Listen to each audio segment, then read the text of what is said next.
ما عادش نشوف فيها كرهبة. يظهر لي ضيعناها.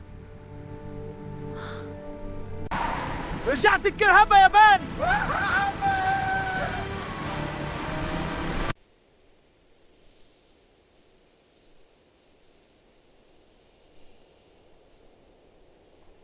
ما عادش نشوف فيها يا بريوشة.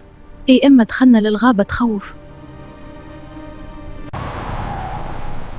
شبينا وقفنا هنا؟ ما نعرفش، نحس في حاجة تخوف.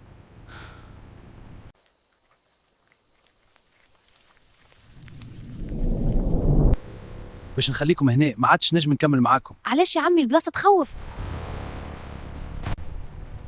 يابان خايف برشا. ما تخافش، توا نلقاو حل.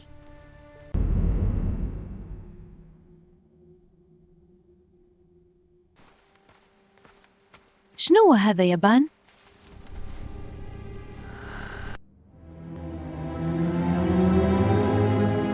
شنوت الحاجة اللي شافوها؟ وعلاش كانوا خايفين لهالدرجة؟